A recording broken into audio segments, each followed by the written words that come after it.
UK की Prince Williams और Prince Harry की कजिन रोजी रोश विशर नॉर्टन स्थित अपने पारिवारिक घर में मृत पाई गई। उनके शव के पास बंदूक मिलने की भी खबर है। डरहम विश्वविद्यालय में अंग्रेजी साहित्य की 3 वर्ष की छात्रा रोश दिवंगत राजकुमारी डायना के अंकल की पोती थी। 14 जुलाई को उनकी मां और बहन ने उनका शव देखा था। चीन के नान में एक 16 साल की लड़की अपनी जन्मदिन की नई ड्रेस में फिट होने के लिए 2 हफ्तों तक सिर्फ सब्जियां और लैक्टिव्स खाती रही और वजन घटाने की कोशिश करती रही। रिपोर्ट मिलने की कमजोरी और सांस लेने में तकलीफ के बाद इस लड़की को तुरंत अस्पताल पहुंचाना पड़ा, जहां 12 घंटे तक चली आपातकालीन चिकित्सा जांच से उसकी जान जैसे तैसे बचाई गई। यूके के नवे सबसे अमीर व्यक्ति जॉन फ्रेडरिक ने यूएई शिफ्ट होने के बाद अपने 300 साल पुराने लंदन वाले बंगले को बिक्री के लिए रखा है। ये ब्रिटेन के सबसे महंगे घरों में से एक है, जिसकी कीमत 250 यूरोपियन मिलियन है, जो कि 2900 करोड़ से भी ज्यादा है। नॉर्वे में जन्मे फ्रेडरिक ने कहा कि ब्रिटेन भी नॉर्वे की तरह नरक बन गया है। गूगल ने चीन, रूस और अन्य देशों से जुड़े 11,000 से ज्यादा यूट्यूब चैनल हटा दिए हैं। इनमें से 7,700 चैनल चीन से थे, जो अमेरिकी विदेश नीति पर टिप्पणी करते थे। रूस के 2,000 चैनल हटाए गए हैं, जो सी सरकार समर्थित भ्रामक प्रचार में लगे थे। गूगल के मुताबिक ये चैनल दुष्प्रचार फैलाने के लिए इस्तेमाल हो रहे थे। व्हाइट हाउस की प्रेस सचिव कैरोलीन लेविट ने कहा कि अमेरिकी राष्ट्रपति डोनाल्ड ट्रंप सीरिया और गाजा में इजरायली सैन्य हमलों से अचंभित है। उन्होंने कहा कि राष्ट्रपति ने इजरायल के प्रधानमंत्री बेंजामिन नेतन्याहू से फोन कर हालात सुधारने के लिए कहा। लेविट ने आगे कहा कि राष्ट्रपति के हस्तक्षेप में तनाव कम करने में मदद मिली है।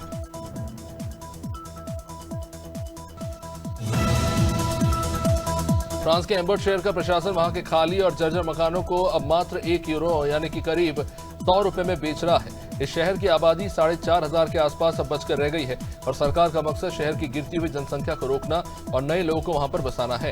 हालांकि मकान खरीदने के बाद उसमें कम से कम 3 साल तक रहना अनिवार्य होगा। तकनीकी खराबी के बाद तिरुवनंतपुरम एयरपोर्ट पर 39 दिनों से खड़ा ब्रिटिश F-35B लड़ाकू विमान आखिरकार मंगलवार को भारत से रवाना हो ही गया। 14 जून को हिंद महासागर के ऊपर उड़ान के दौरान खराब मौसम के कारण 950 करोड़ वाला ये जेट भारत में लैंड हुआ था और तकनीकी मंजूरी मिलने तक इसे खड़ा कर दिया गया था। केंद्रीय गृह राज्य मंत्री बी संजय कुमार ने बताया कि स्वतंत्रता सैनिक सम्मान योजना SSSY के अंतर्गत अब तक 1,71,689 स्वतंत्रता सेनानियों को पेंशन दी जा चुकी है। कुमार के अनुसार इनमें से 13,212 स्वतंत्रता सेनानी अभी जीवित हैं, जिन्हें नियमित पेंशन मिल रही है। इनके मुताबिक इसके अलावा 9,778 दिवंगत स्वतंत्रता सेनानियों की पत्नियों को भी पेंशन दिया जा रहा है। उड़ीसा हाईकोर्ट ने बालासोर में बीएड छात्रा की यौन उत्पीड़न से परेशान होकर आत्महत्या करने के मामले में SIT जांच का आदेश देने से इनकार कर दिया है। कोर्ट ने कहा कि फिलहाल अपराध शाखा की जांच से संतुष्ट है। कोर्ट ने 17 जुलाई को घटना के विरोध में बंद बुलाने पर बीजेडी और कांग्रेस को नोटिस जारी किया।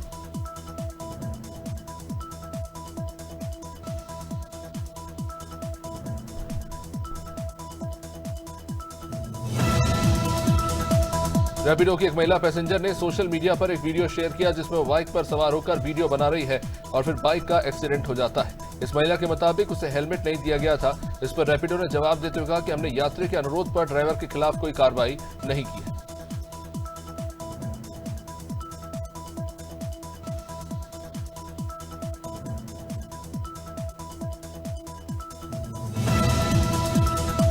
केंद्र सरकार ने करदाताओं को एक फिशिंग स्कैम को लेकर चेतावनी दी है, जिसमें पैन 2.0 कार्ड देने का झूठा दावा किया जा रहा है।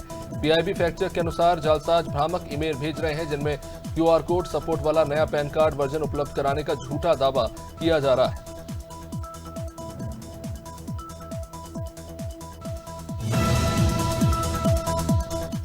रसायन व उर्वरक राज्य मंत्री अनुप्रिया पटेल ने संसद में बताया कि उत्पादन आधारित प्रोत्साहन योजना PLI के तहत 25 दवाओं के घरेलू उत्पाद को बढ़ाकर भारत ने मार्च 2025 तक 1,362 करोड़ के फार्मा कच्चे माल के आयात को टाल दिया है। सरकार के अनुसार मार्च 2025 तक 4,570 करोड़ का निवेश किया जा चुका है।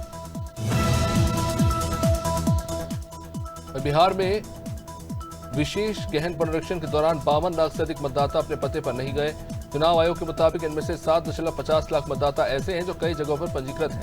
साथ ही 18.66 लाख मतदाताओं के मृत होने की सूचना है, जबकि 26.01 लाख मतदाता स्थायी रूप से स्थानांतरित हो चुके हैं। हाशिम बाबा गिरोह के एक शार्प शूटर को जेल से रिहा होने के कुछ महीनों बाद हथियार तस्करी के एक मामले में दिल्ली के चांदनी महल इलाके से गिरफ्तार किया गया। पुलिस ने बताया कि आरोपी की पहचान नदीम उर्फ कालिया के रूप में हुई है और उसके पास से अमेरिका निर्मित एक पिस्तौल बरामद की गई।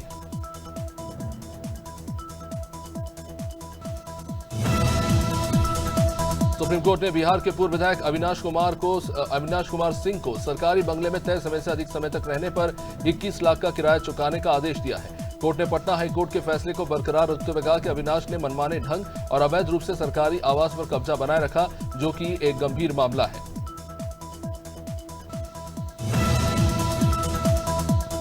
आयकर अपीलीय ट्रिब्यूनल ITAT ने 2017-18 में कांग्रेस की 199 करोड़ की आय पर टैक्स छूट की मांग वाली याचिका खारिज कर दी। कांग्रेस ने दावा किया था कि ये राशि उन्हें दान से प्राप्त हुई है और टैक्स छूट की पात्र है, लेकिन ट्रिब्यूनल ने देरी से आयकर रिटर्न दाखिल करने का हवाला देते हुए इसे खारिज कर दिया।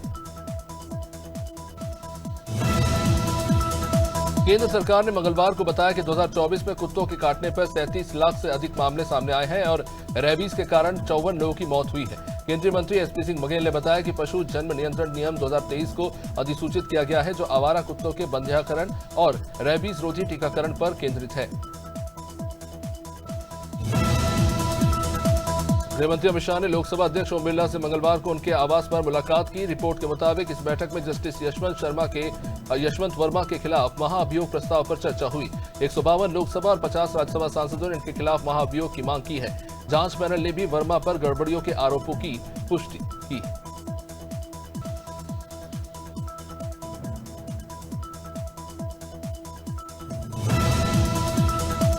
यूपी के मुजफ्फरनगर में पुलिस ने कांवड़ यात्रा के दौरान सांप्रदायिक दंगा फैलाने की साजिश रचने के आरोप में 3 लोगों को गिरफ्तार किया है। पुलिस के मुताबिक आरोपियों ने पाकिस्तान का एक पुराना वीडियो मुरादाबाद जिले का बताकर उसे व्हाट्सएप पर वायरल किया, जिसमें एक शख्स एक महिला और बच्ची की हत्या करता हुआ दिखाई दे रहा है।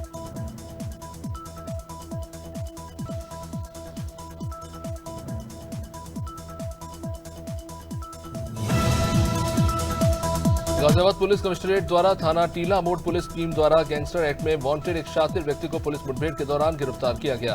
पुलिस ने आरोपी के कब्जे से एक तमंचा, एक खोखा कारतूस, एक जिंदा कारतूस और एक मोटरसाइकिल बरामद की। पुलिस पूछताछ में पकड़े गए आरोपी ने अपना नाम गुड्डू उर्फ शादाब बताया। इसके खिलाफ 24 मुकदमे दर्ज हैं। Journal of human development and capabilities के अध्ययन के अनुसार जिन बच्चों को 13 साल की उम्र से पहले स्मार्टफोन मिल जाता है, उन बच्चों में युवा अवस्था में मानसिक स्वास्थ्य संबंधी दिक्कतें पैदा हो जाती हैं। अध्ययन के मुताबिक ऐसे बच्चों में 18.24 वर्ष की आयु में आत्मघाती विचार, आक्रामकता, भावनात्मक अस्थिरता और कम आत्मसम्मान की शिकायतें देखने को मिली। उत्तर प्रदेश के उप मुख्यमंत्री ब्रजेश पाठक ने मंगलवार को कहा कि कांवड़ यात्रा में अराजकता फैलाने की कोशिश करने वालों के खिलाफ सख्त कार्रवाई की जाएगी। उन्होंने कहा कि सभी ये जानते हैं कि विपक्षी दलों, खासकर सपा के कुछ गुंडे दूसरों को बदनाम करने के लिए कांवड़ियों के भेष में कांवड़ यात्रा में शामिल हैं। किसी को भी बख्शा नहीं जाएगा।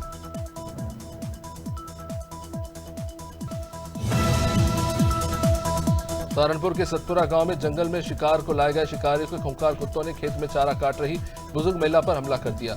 महिला की मौके पर ही मौत हो गई। घटना से गांव में आक्रोश फैल गया। गुस्साए ग्रामीणों ने आरोपियों को पकड़ लिया, पुलिस को सौंपा। कड़ी कार्रवाई की मांग की गई। पुलिस जांच में जुटी हुई।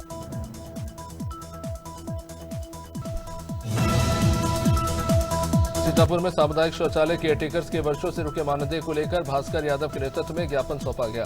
आरोपियों की मानदेय मांगने पर पद से हटाने की धमकी मिलती है। कई महिलाओं को बाहर कर दिया गया। संघ ने नियमितीकरण, बीमा और सीधे खाते में भुगतान की मांग की। जिलाधिकारी को मुख्यमंत्री को संबोधित एक ज्ञापन सौंपा गया। नगर पुलिस अधीक्षक अतुल सिंह ने 2 महीने में हुई चोरियों का खुलासा किया। मुखर्जी नगर, नाना के बाग और जिला अस्पताल की घटनाओं में 4 आरोपी गिरफ्तार हुए। भोपाल के 2 आरोपियों से आभूषण, कैश और वाहन जब्त किए गए। अस्पताल से ऑक्सीजन तार चोरी में 2 अन्य आरोपी पकड़े गए। कुल 9 लाख रुपए का सामान बरामद हुआ।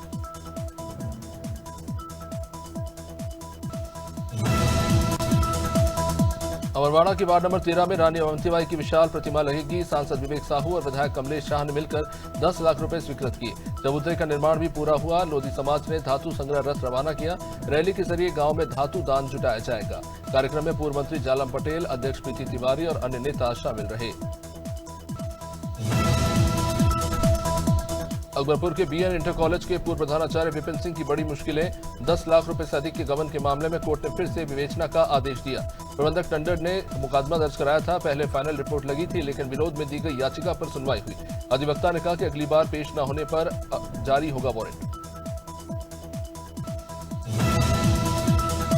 जगदीशपुर के होटल नशीमन में यूनियन बैंक और आईआईए ने उद्योग प्रोत्साहन शिविर लगाया। चेयरमैन हेमंत विक्रम सिंह ने कहा कि क्षेत्र में उद्योग की बड़ी संभावनाएं हैं।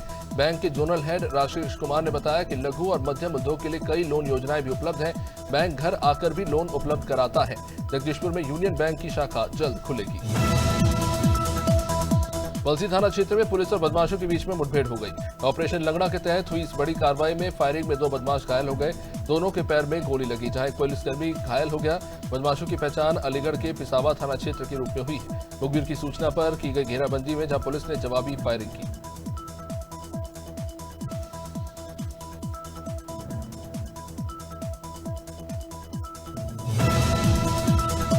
बस्ती के भदेश्वरनाथ धाम में रात 12 बजे से शुरू हुआ जलाभिषेक। हर हर महादेव और बोले बम के नारों से गूंजता रहा। अयोध्या से लाए पवित्र सरयू जल से कांवड़िए शिव अभिषेक कर रहे हैं। प्रशासन के मुताबिक 8 से 10 लाख श्रद्धालुओं के पहुंचने का अनुमान था। सुरक्षा को लेकर भी प्रशासन मुस्तैद रहा। पूरे क्षेत्र की निगरानी सीसीटीवी कैमरे से की जाती रही।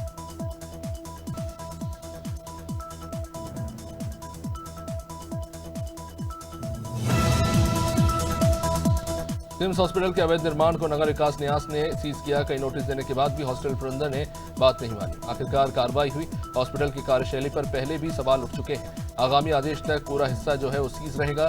न्यास ने बार बार चेताया था, लेकिन प्रबंधन ने नजरअंदाज किया।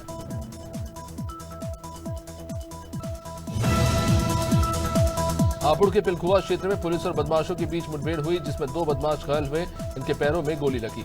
बदमाशों के पास से 7.4 लाख कैश, टोयोटा कार, अवैध तमंचे और खोखे बरामद हुए हैं। दोनों बदमाशों पर दर्जनों मुकदमे दर्ज हैं। घायल बदमाश नईम गाजियाबाद और इंद्रजीत दिल्ली का रहने वाला है। अस्पताल में जिन्हें बाद में भर्ती कराया गया।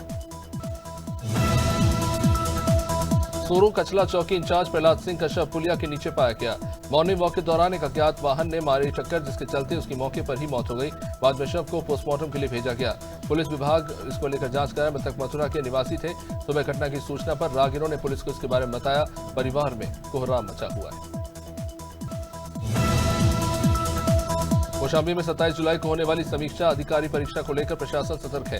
13 केंद्रों पर आयोजित होने वाली परीक्षा, जिसमें कुल 5280 परीक्षार्थी शामिल होंगे। जिला अधिकारी ने इसको लेकर बैठक भी ली और सीसीटीवी से निगरानी भी रखी जाएगी।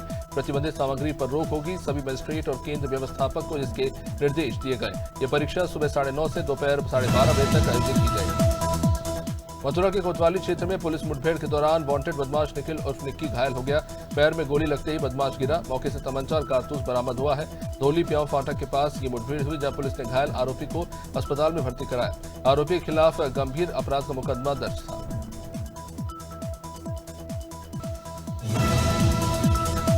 गुरुग्राम नगर पालिका की लापरवाही फिर से चर्चा में है। स्ट्रीट लाइट खंभों पर फटे हुए तिरंगे टंगे हुए पाए गए। नागरिकों ने इसे राष्ट्रीय तिरंगे का अपमान बताया। ध्वज संहिता का ये सीधा उल्लंघन है। जिम्मेदार अधिकारी पॉलिथीन जांच में व्यस्त है, जबकि तिरंगे की बेइज्जती हो रही है। लोगों ने तत्काल इस पर कार्रवाई करने और तिरंगे को हटाने की मांग की। मेरठ में श्रावण शिवरात्रि से पहले अघोरनाथ मंदिर की सुरक्षा तैयारियां पूरी हो चुकी हैं। मंडलायुक्त और डीआईजी ने इसका निरीक्षण किया। कांवड़ कंट्रोल रूम का जायजा लिया गया। पुलिस बल को जोश के साथ ड्यूटी निभाने के निर्देश दिए गए हैं। CCTV, watch tower, AS check team सभी तैनात है। श्रद्धालुओं से लेन न बदलने की अपील की जा रही है। जलाभिषेक के भी व्यापक इंतजाम किए गए। रायगढ़ कलेक्टर मयंक चतुर्वेदी ने डबल कैजुअली ट्रैक्टरों से सड़क नुकसान पर नाराजगी जताई। सभी अधिकारियों को समझाइश देने और पालन न करने पर कार्रवाई के निर्देश दिए गए। बैठक में लंबित प्रकरणों के शीघ्र निराकरण पर भी जोर दिया गया। किसानों के रजिस्ट्रेशन, स्कूल मरम्मत और शिकायतों की गुणवत्ता जांच को लेकर भी सख्ती दिखाई गई।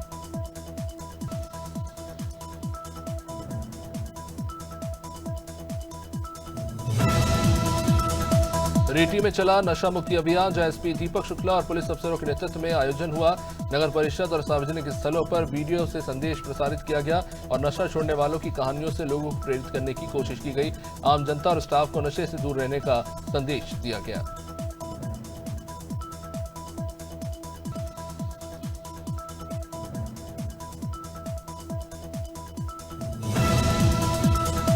संभल के रजपुरा स्थित पीतलेश्वर मंदिर में शिवरात्रि पर श्रद्धालुओं की भीड़ उमड़ी।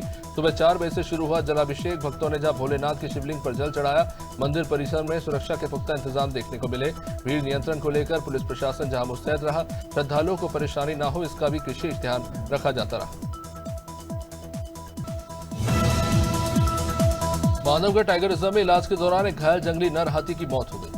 बता दें कि हाथी 21 मई को संजय टाइगर रिजर्व की सीमा से रेस्क्यू करके बांधवगढ़ लाया गया था। इससे पहले शेडोल में इस हाथी के हमले से एक ग्रामीण की मौत हो गई थी।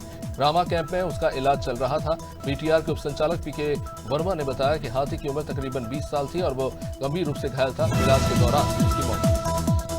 सिवनी जिले के धूमा थाना क्षेत्र में खमरिया रोड पहाड़ी के जंगल में रात के अंधेरे में टॉर्च की रोशनी में ताश पर दाव लगाते हुए 7 जुआरी पकड़े गए। पुलिस ने 2,18,000 कैश, 14 लाख का कुल मशरूका, 14 मोबाइल और 2 कारें जब्त की। थाना प्रभारी शत्रुघ्न पटले के नेतृत्व में कार्रवाई हुई। सभी आरोपियों पर मामला दर्ज कर कानूनी कार्रवाई जारी। सिलवानी के वीर सिंहपुरी कक्ष PF 612 में वन भूमि पर अवैध काम कर रहे एक ट्रैक्टर को जब्त किया गया। ये कार्रवाई डीएफओ प्रतिभा शुक्ला के निर्देश पर हुई। ट्रैक्टर की कीमत करीब 5 लाख रुपए बताई गई है। ट्रैक्टर मझगवा निवासी शहीद खां चला रहा था। आरोपी पर वन अधिनियम के तहत कानूनी कार्रवाई की जा रही है। इस ट्रैक्टर को वन विभाग परिसर में लाया गया है। विभाग फिलहाल मामले की कार्रवाई में जुटा हुआ है। बड़वानी जिले में मिलावटी और एक्सपायरी खाद्य सामग्री पर रोक लगाने के लिए जिला खाद्य सुरक्षा विभाग अलर्ट मोड पर है। गुरुद्वारों के पास आनंद होटल से तुअर दाल और सोयाबीन तेल से लेकर बस स्टैंड से मीनाक्षी होटल से मिर्च और तेल के साथ मामाजी ढाबा से आटा, चावल, घी और बिरयानी सिद्धवा से बिरयानी और सॉस के सैंपल लिए गए हैं। नमूनों को जांच के लिए लैब में भेजा गया है। बरेला थाना अंतर्गत देवरी पटपरा में जबलपुर से मनेरी जा रही यात्री बस में अचानक से धुआं उठा। ड्राइवर ने बस किनारे रोकी। यात्रियों में अफरा तफरी मची। तभी समय रहते बस से नीचे उतर गए। बस के नीचे से काफी देर तक काला धुआं निकलता रहा। ये गनीमत रही कि आग नहीं लगी। बड़ी दुर्घटना हालांकि टल गई है। बाद में पहुंचे मैकेनिकों ने बस की मरम्मत की और धुआं बंद हुआ। वर्ल्ड चैंपियंस ऑफ लीजेंड्स यानी WCL 2025 में भारत के खिलाफ मैच रद्द होने के बाद पाकिस्तान अंक बांटने से इनकार कर रहा है। वहीं आयोजकों ने कहा कि इसमें भारत की गलती है नहीं। गौर करने वाली बात यह है कि शिखर धवन, हरभजन सिंह, इरफान पठान और यूसुफ पठान ने पाकिस्तान के खिलाफ WCL मैच से अपना नाम वापस ले लिया था। इंग्लैंड टूर के दौरान चोटिल हुए गेंदबाज आकाशदीप और ऑलराउंडर नीतीश रेड्डी की फिटनेस को लेकर BCCI ने चिंता जताई। रिपोर्ट्स के मुताबिक पहले खिलाड़ियों को अपनी चोटों की जानकारी देना जरूरी होगा और खिलाड़ियों की फिटनेस का आकलन करने के लिए उचित प्रोटोकॉल बनाने की दिशा में भी काम अब शुरू हो चुका है।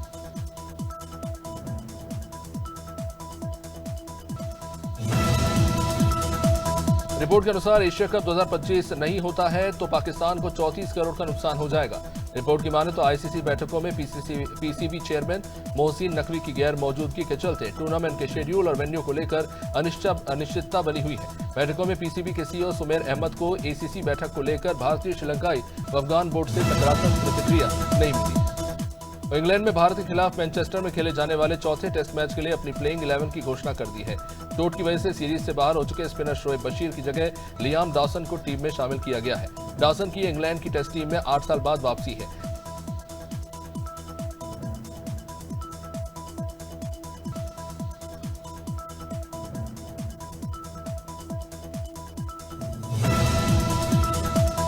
T20 वर्ल्ड कप 2026 के क्वालिफायर की तैयारी के लिए नेपाल की पुरुष क्रिकेट टीम 20 अगस्त से 4 सितंबर तक बेंगलुरु में BCCI के सेंटर ऑफ एक्सीलेंस में ट्रेनिंग करेगी। भारत सरकार ने इस पहल को दोनों देशों के युवाओं को जोड़ने का एक माध्यम बताया। गौर करें कि पिछले साल नेपाल की टीम ने बड़ौदा और गुजरात के खिलाफ ट्राई सीरीज खेली थी।